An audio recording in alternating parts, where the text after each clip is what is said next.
man, I'll I take want it me to further than tell that, you. Kenna. Because why They didn't the signed. Falcons They pick up Matthew Judon to teach veteranship to the 2 rookies they just I, drafted in the first round? I tell you, What? I tell you another reason why they signed him But also he's over here to because teach you chop. know because Come on now. no, not no So no so no no. Here's this. Look at it like this. What do we do each season where we don't make it to where we need to go? We go and get these players that are well known, who are former Pro Bowlers, See, I was about to say that, Mr. Pope. and Yep. who Go have ahead. to please the fans, Now, not to only get the that, fans all riled up. not Oh not yeah, only bring that. no. How Go many ahead, Kenneth. how many older veterans have we brought in Miami that's supposed to establish a veteran presence, but they didn't and they left? Calais Campbell, he was supposed to establish a veteran Yeah, presence. Ron Did he? if He you left. ask me, Teron if you ask me, Armstead, he left. So if again, you back to if my you point. ask me, Fred, can I if finish, you Fred? ask Can I me, finish, Fred? Can I finish, Fred, bro? Damn, I let you finish. go ahead, man. So Go ahead. again, like I was saying, the point there is no point in getting an older veteran to come in if he's not dedicated and willing to teach the young. So that means we're not worried about him taking the roster spot. Does that make sense to anybody? Like Judon is not coming over here to do that. Judon coming over here to play. So therefore, if he's coming over here to play, there's going to be certain things and tactics that he's not going to show somebody, so he can have an upper advantage and keep his spot, so he can make his money. Oh, okay, yeah, They got to see. learn Hey, by watching can I go him do now? it. Can I go now? Can I go now? Can I go Go ahead, now? Fred. Go, Fred. Go ahead, Okay, Fred. okay. I heard Kenneth mention it was a waste of signing like a Kyle Van Noy,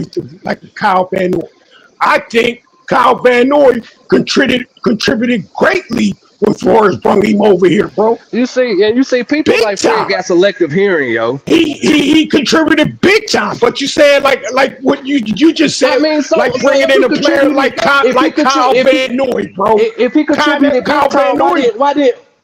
why didn't we resign Kyle Van Noy if he Because contributed I big time, tell you Fred? why, but I tell you why because shit they let Flores go and they let all the fucking players go that he brought That's a the fuck fact, over Fred. here. That's a fact, Fred. Again, Brought all the players. He let all the players go that he brought over here. That's not true. That's not true. Because Flores was here. I think Flores was the one that got rid of Van Noy. That is true, bro. Because if you go if you heard Cal Van Noy's interview, he said he got caught up in the Brian Flores thing with Chris Greer, bro.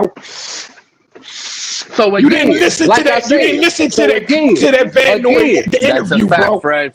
Again, That's why I said you saying Fred. facts. If that was okay, that's factual. But at the same time, if Cal Van Noy was producing like you say he was producing, it wouldn't have mattered what he said because Chris Greer would have looked at him like, how can I lose this player that's producing? AKA Tyreek Hill. He did produce in that AKA Flores Tyreek defense, Hill bro. right now. Come on, He did bro. produce in that Flores defense, bro. What was you watching? Fred, but you're not getting what I'm saying. If he was producing to the point to where it was valuable, he would have never left. Look at Tyreek Hill. Look at the much drama he's starting now. He didn't leave on his own, bro. He didn't leave on his own, bro. He was cut. All right, bro. You proving my point even more then. If he was such a high producer, Fred, why did they cut him? Because he got caught up in the Flores thing where they was letting all Flores players go. So you mean to tell me this organization was looking at relationships over what's going on the field? I'm going to tell you that because of what Flores and Greer was going through. Yes, guys that Flores brought in, yes, that they were fucking getting rid of them too. I want to know when Flores was let go and when Van Noy was let go. Can we do a fact check on that? He was let go before Flores left. No, he wasn't. So it was the same year Flores. We gotta fact check that because I'm not at home right now. I can't look at it. I'll look at it. If somebody buy a computer, can y'all fact that check for us? Somebody in the chat. Pete, you sat up there. You said you heard the interview, bro. Yep. Bring up the interview for them, bro. I don't know how to get it, bro. Bring up the Kyle Van Noy interview, bro. No, they got to do their own homework too. They got to go search up on their Google devices, Fred. but still, it's like I'm saying though. If we did not value production on the field, Tyreek Hill would have been gone at the end of last year, bro. Fred, you know what it feels like? It feels like we got rid of the Tua haters club, and it all started by firing Flores. Maybe so, bro. Maybe so. FinFan, what you got, FinFan? Van left under Hold on, go ahead, Finch fan. Go ahead, come on, let him talk. Go ahead, True. Go ahead, bro. Don't let me talk because I always bring the truth and it hurts his feelings.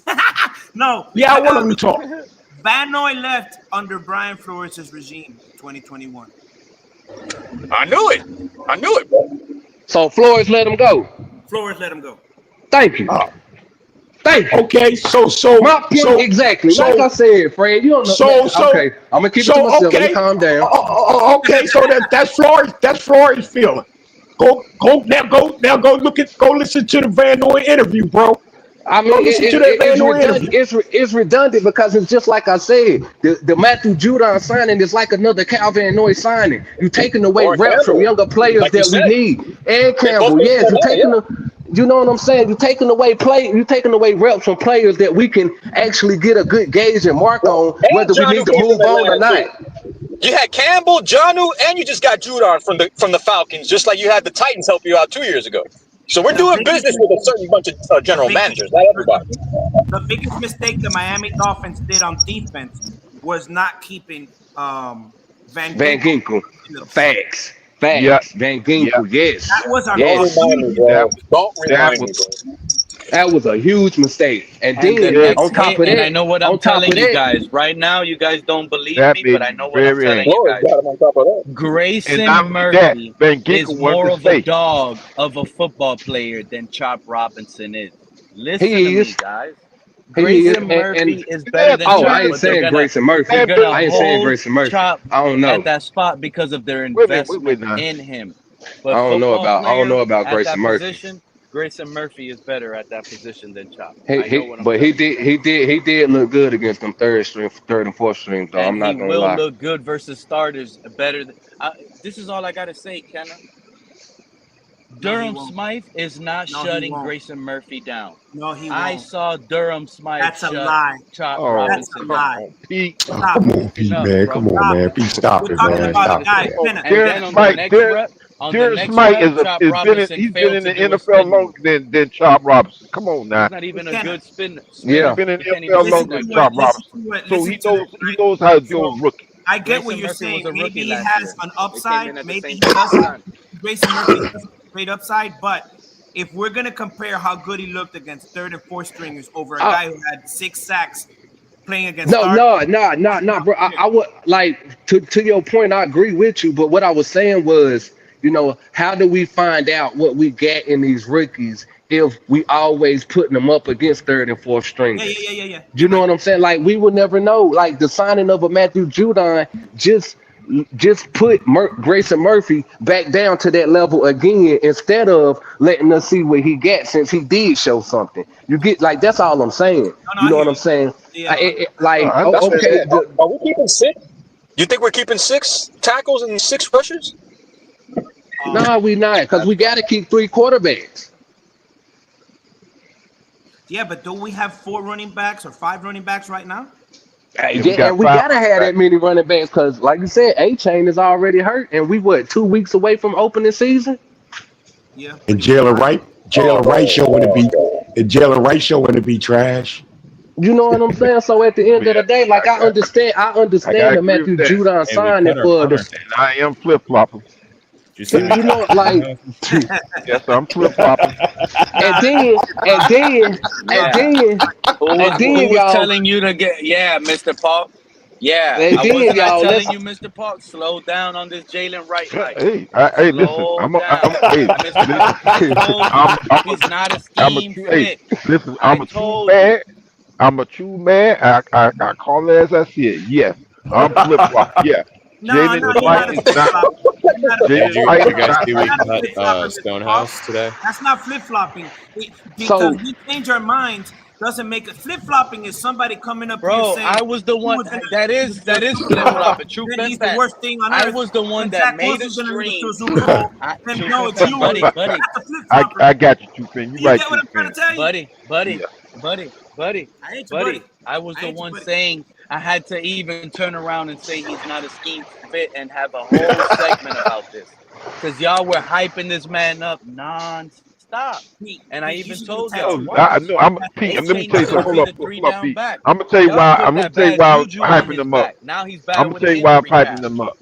Because last season, I mean not last after last season, that man. Huh? What happened now? Come on, go ahead, Mr. Paul. Go ahead, Mr. Paul. Okay.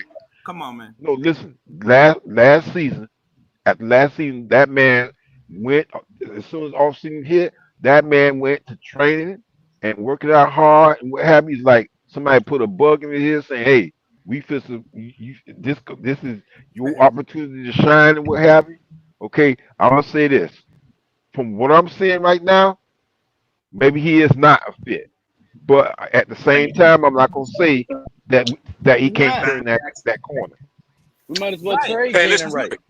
That's So not right now he has downside and upside with Miami Dolphins. Those there have been some things that were settled in the No, as well. Listen, man, I'm not doubting Barry I Jackson. can't hear. What is If that? anything, you could never doubt that. You'd be on that hill by yourself, but I'm not doing that. Let's has a lot of cold water today. Understood. Let's take a break. Oh, they were talking about the Asante Samuel Jr. and Barry Jackson, saying they're far apart right now. Listen, let me say this now also, because sometimes we say a player is trash. Look at Igbo. Igbo is over there with the Washington Commanders, and he's playing well. So is he trash? No. He was trash with the Miami Dolphins. Right. But he found him a team he went and shine. He's a special teamer over there. You remember Damian Williams went to the Chiefs, ended up winning the Super Bowl. Everybody thought he was garbage. Yeah, I remember Damian Williams. Yeah. I hated that move. I hated that move when they let Damian Williams go, bro. I hated it. Mm-hmm. Hated when the Dolphins let Damian Williams go. In fact, he's from the University of Oklahoma, if I'm not mistaken. Known for running backs. Yeah. Hey, Oklahoma. Isn't that Barry Sanders? Oklahoma State, Barry Sanders. Yeah. And Thurman Thomas, bro. And Thurman Thomas. Yeah. Where did Ollie play? Yeah, where did Ollie play? Ollie Gordon. Everybody. Yeah, where'd he play? Where'd he play, Cap? Where'd he play? I don't know. I want to say Oklahoma State, no?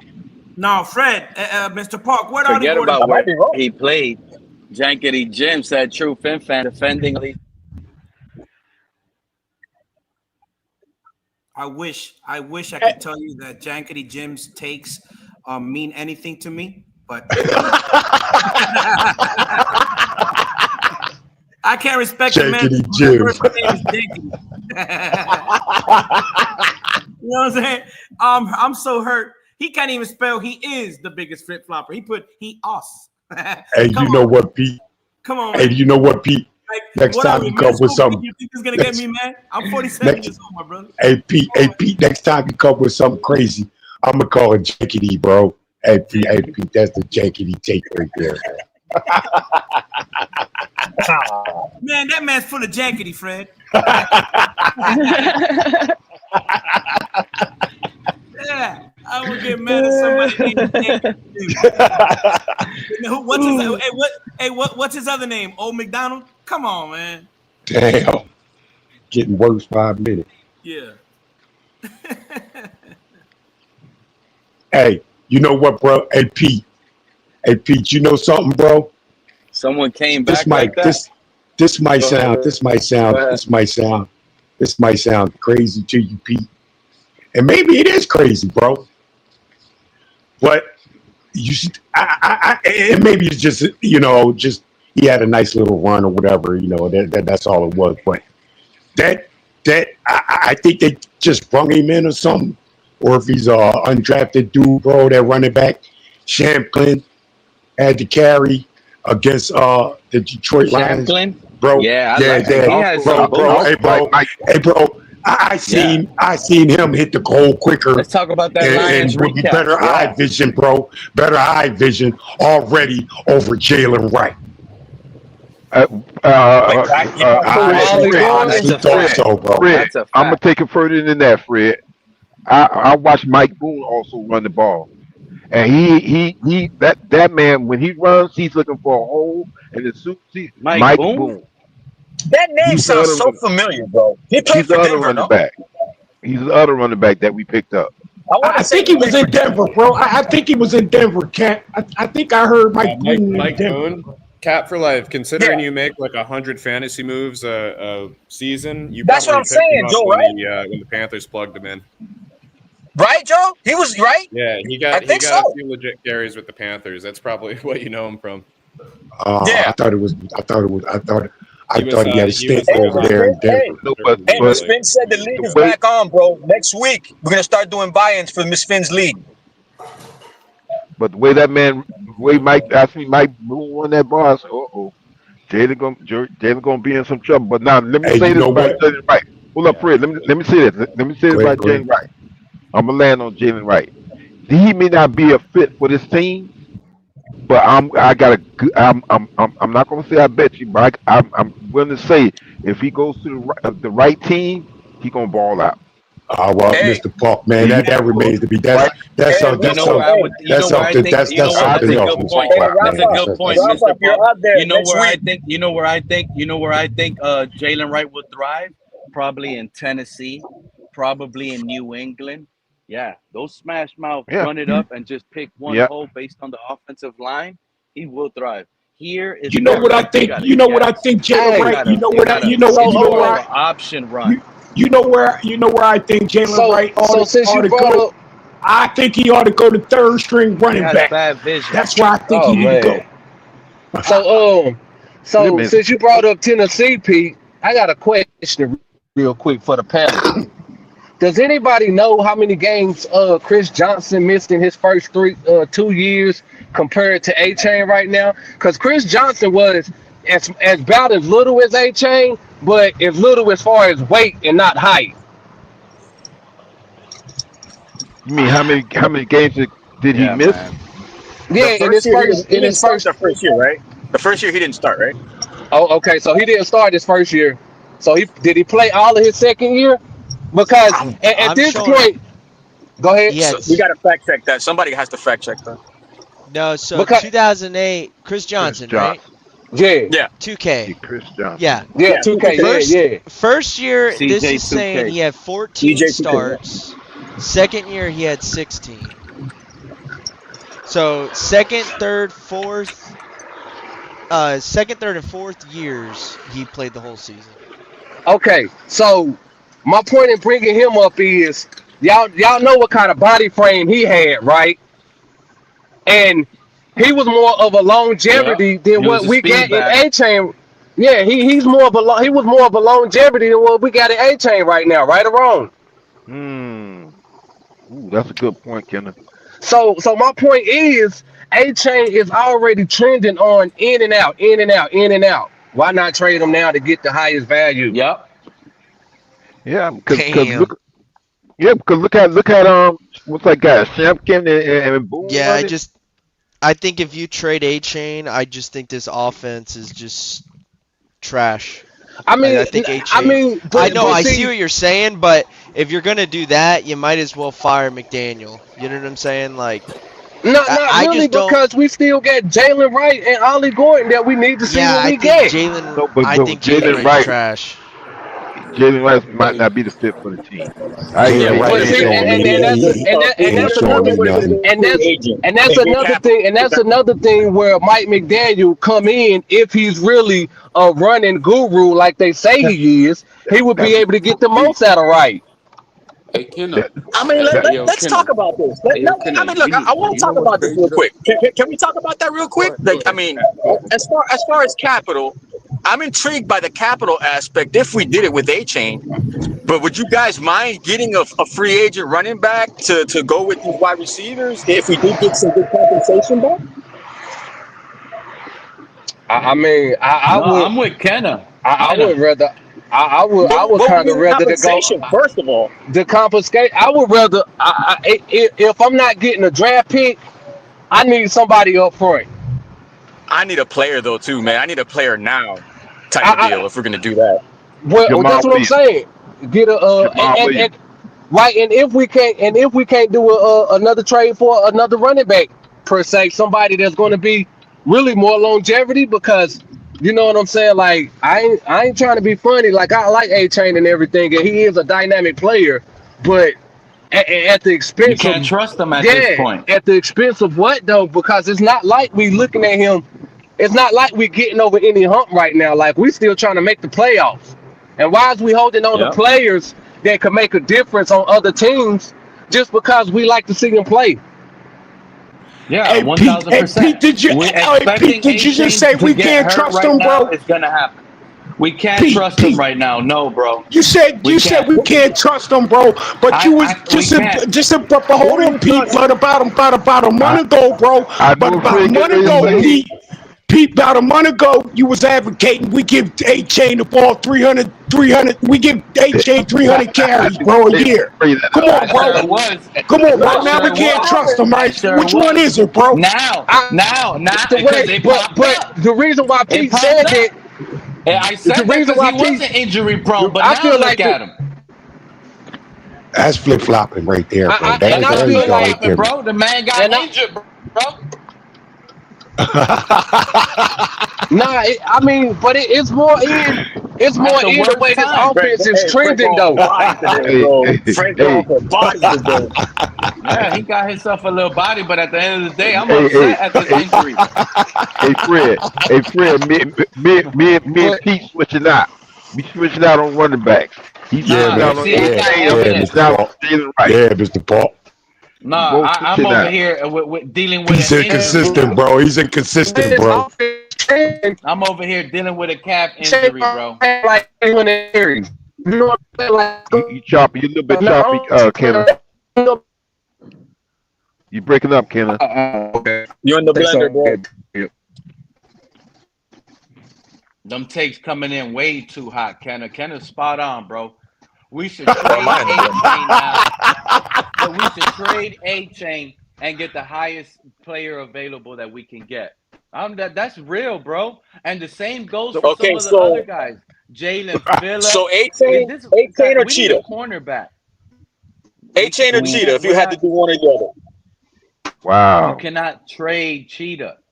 You can't. Matter of fact, trading A-Chain might actually put Tyreek Hill in the 2000. Let's be honest. Having A-Chain is going to eat away from everything Tyreek Hill can produce on the field.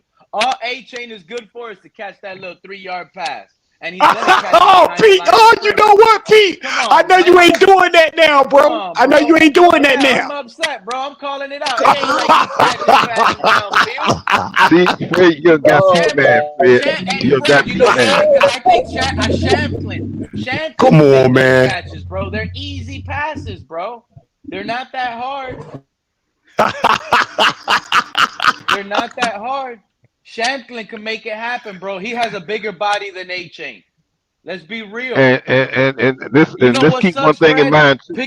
Picking up free agent guys late in preseason that come in immediately on your roster, and they're better and more sustainable looking than your core guys like A-Chain. Shamplin Hey, is bro. not Hey, your bro. A-Chain. I said, Be bro. real. I said he was better than Jalen Wright. I didn't say nothing about A-Chain, bro.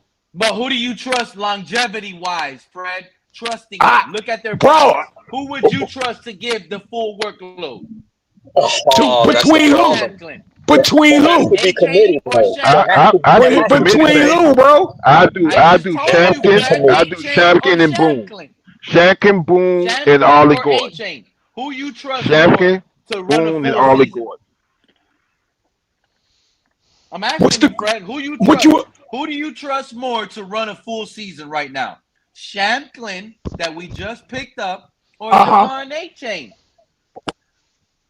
I don't even know who that new guy is. Right now, I say Achane, bro. Like I said, bro, I've never even heard of. I've never even heard of. Hold on, bro. I've never even heard of sampling, bro. Other than that one nice run he had, bro. So I don't know what the story is on sampling. Maybe he's hurt. Maybe he has been hurt. Nah, but he ain't hurt. but bounce He had back, all that bro. juice. You were just talking about all that juice he had. You were just talking Bro. about all that speed he had. Bro, listen to me. You boosting it up, bro. I didn't say about no juice. I said the man had looked like he's had some good eye vision. He hit the hole and had a nice run. I said, damn. I said, damn. He's showing me something Jalen Wright ain't even showing me yet, bro. Fred, I'm saying the same thing about Mike Boone.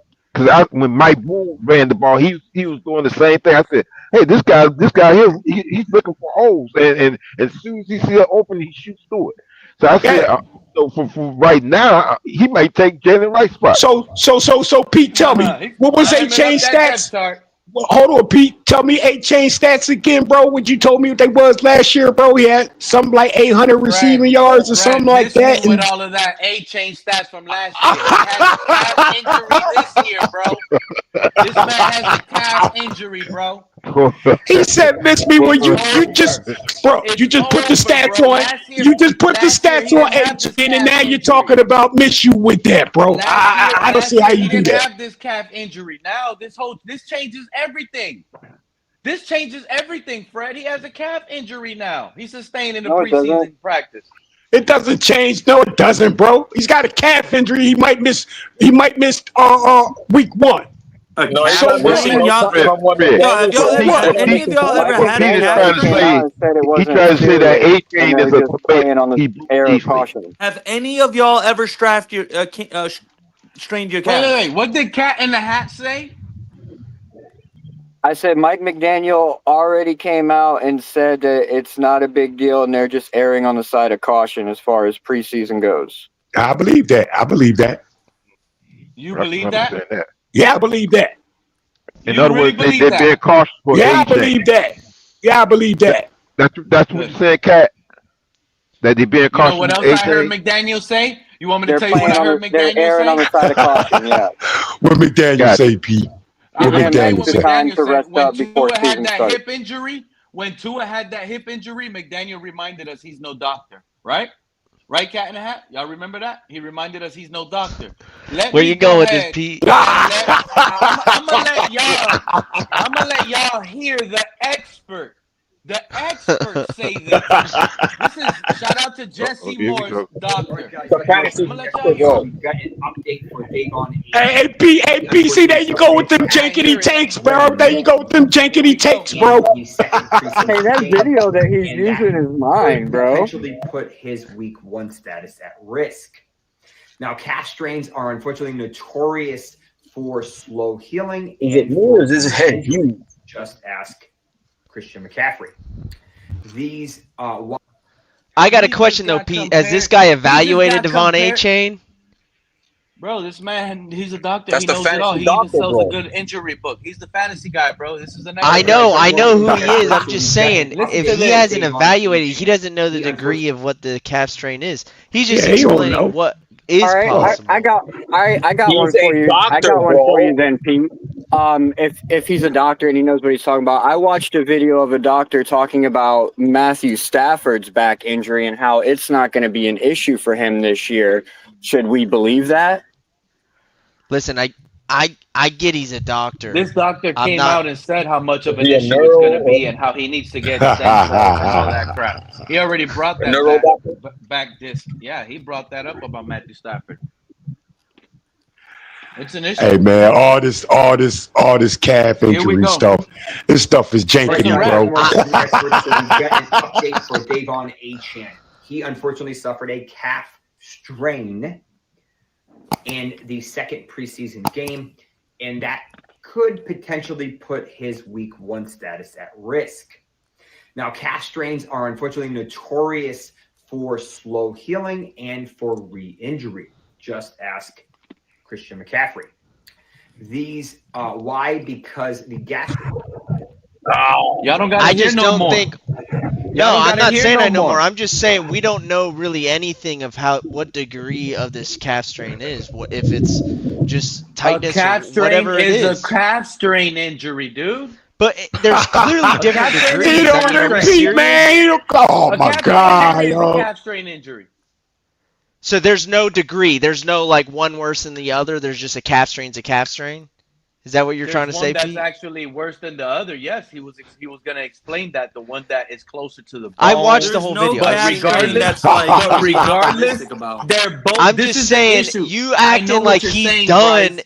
I know Yeah, what if you you're acting saying, like he's Bryce. done, man, You acting like throw he's him done. away. I'm He's just done. saying, like it's I'm gonna preseason. tell you why he's done. I'm gonna tell you He's why he's fucking. done. It's I'm gonna preseason tell and we're you why freaking he's out. done. This is an injury that he said. He said it. It's slow regressing injury. It takes time to heal. I guarantee y'all, he is going to play week 1. McDaniel doesn't have room for failure, especially losing against a Colts team. He can't afford that. They're gonna chop him up on I every just think we're media overreacting. once he That's all I'm loses trying to to the say. Colts. The fact that they're gonna rush him back. Listen to me, Bryce. He might be almost 90% versus the Colts. They rushed him back versus the Colts. Instead of getting to 100, now he went back down to 80%. Now he can't I don't miss think it's week good, 2. but it's not He something to can't freak out He about. can't miss week 2 because it's the Colts. It's the Patriots. This is a divisional game. Now he's gonna drop with that aggressive defense down to like 60%. Short week versus Buffalo. Yo, you just He's saying on the absolutes, bro. Bro, this man might miss Buffalo on a short week. That might be the first game he misses. And he leaves Tua dry on a Thursday night with no Hey man, that whole take is jankety, bro. Tell him, Fred. Tell him, Fred. They're rushing him back, and his injury status is going to be Bro, rushing him back. He said 2 to 5. How? What's the time he said to recover? Or He said he might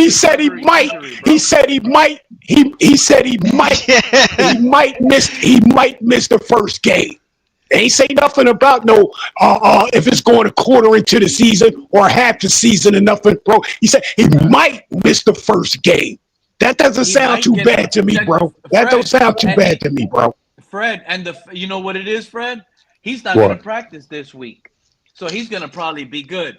Wait till game plan week versus the Colts start happening. He might I don't need aggravate it just Achane in to practice anymore, bro. This injury is so high aggravation to it that you might as well cook this guy for the rest of the season. He's done. I'm not cooking this guy. Gee, you crazy. I know You what overreacted to some preseason I don't know about the whole shit. season, but You overreacted to some preseason shit. Pete's I not guarantee he's going to play 6 to 7 games max.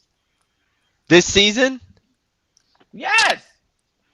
That's crazy. And every other week he's going to be out. He'll miss 2 weeks, then he'll come back. Play like 2 weeks, then he'll Hey, miss if that another 2 happens, weeks. bro, Joe, you're gonna owe me money. That's for sure, man. We fucked if Achane plays 6 games this year. Just means Hey, bro. Hey, check it out, bro. Hey, Pete. For the first Hey, month Pete. and a half, 2 months, bro. Hey, It's Pete. a wrap. Hey, Pete. What if We have no run game this what if this the season's Dolphins cooked? What if the Dolphins go? Let's say the Dolphins go 2-0 without Achane. Did you think that'd be a good thing that Achane hasn't played, bro? But finally, his calf is gotten 100%, bro. Say we go 2-0, bro. That's where I'm leaning. That's what I want, Fred. I want him to miss the first 4 games of the season. Damn, fully dude. healthy. You're crazy. I need him fully healthy. This calf injury really needs a month of recovery. Hey, Pete, I'm going to say like this, bro. I'm going to say like this. Like a doctor, he can give his analysis, bro. You know what I mean? On medical things and shit like that, bro. But when it comes to the player and the player feels what the player feels, it's 2 different things, bro. It is. If the player feels like I can go out there, man, you know, and I can still get off, I'm playing. You know what I mean? This is what we see with Tua, bro. This is what we see You with guys Tua, are bro. acting like this doctor has all this backroom information. He's never even evaluated the player. Exactly, bro. He don't even know nobody knows what the degree of the injury even is. Pete, this is the same thing we see with Tua. The doctor But they don't know what degree it is. It can be completely minute. It's not minute, bro. Fuck, bro. Hey, Pete. You don't remember he was carted off? Hey, Pete. Hold on, Pete. Pete. Hey, so being carted off is okay now. They carted off Chop, and he was back at practice. Hey, Pete, hold on. And that's Pete. Thing. They're trying to hide his injuries. I told you. Hey, Pete, how about this, bro? How about when the team doctors, I guess, said, "Oh, Tua got this going on, bro." When we need him for this game, I forget what game that was, but we needed him. I think it had something to do, some implications on playoffs, if you ask me. The doctor said. The team doctor said, "Oh, Tua's got this right here. It's some other injury, not exactly that." You know, but what did Tua say, bro? Tua said, "Man, I can play. You feel what I'm saying with this stuff? With this, I know the doctors got to give their. If we make the playoffs, there's no ifs, ands, or buts. No. Tua said he could play that game. He said he could play that game. I think it was against the Jets, the last game of the season, something like that. Tua said he could play, bro. But they held him out. And that's where I think Tyreek was like pissed the fuck off about. For one thing, the motherfucker said he can play, but the doctors say he's got this going on, so the team didn't play him. So this is what Achane, bro. The doctor says this is about Achane. This could possibly keep him out of it. If Achane feel like he can go, bro, let the man go. This is a different scenario, though, Fred. This is what y'all do. There ain't no different scenario, bro. It's the same damn thing, bro. Same damn thing, bro. You talking about death? Come on, man. Calf strain? Death? Come on, man. Calf strain? Come on now. The doctor's gonna tell Achane straight up, "Yo, Achane, it's best for you to take 4 weeks off and get it fully recovered so you don't re-aggravate it again. But it's up to you, dude. It's just a calf strain. That's all it is. The difference with Tua is you got to watch for his head. Concussion. Death." Hey, thanks, Pete. They do be doing that.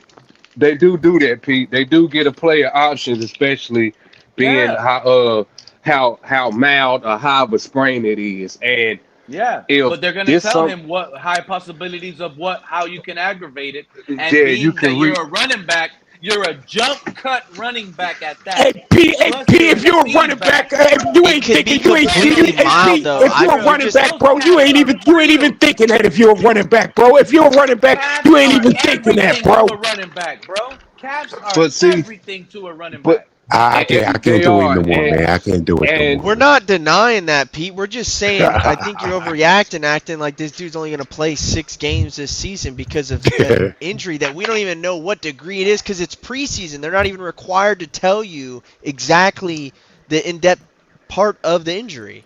We have no idea. What? That's because who that talking, man? That guy sounds nice and level-headed, man. Who's that talking? Oh, that's at the same time. Okay. At the same time, me too, Fred. At the same time, though, you right though, bro. But at the same time, if a player do re-aggravate their injury, it's gonna linger younger. Yeah, it's gonna linger. I agree. I'm just not gonna burn the boat. You know. You guys are trying to freaking torpedo it. Nah, well, I'm about to say I ain't burning the boat. This year, 85 let me ask you a serious question. 393 yards and 2 touchdowns. You know let me ask what? you a serious question. Yep. You're not going to draft Achane in your fantasy league this year? Not anymore. Not anymore. Not anymore. Wow. The flip flopper, bro. Hey, this man stay walking on the beach, bro. I'm not touching that guy with a 10-foot pole right now. That guy can't utilize his best skill set. I mean, speed. His re-aggravation to that calf can pop up at any given snap as soon as he tries to take off. He's more valuable now to get caught from the back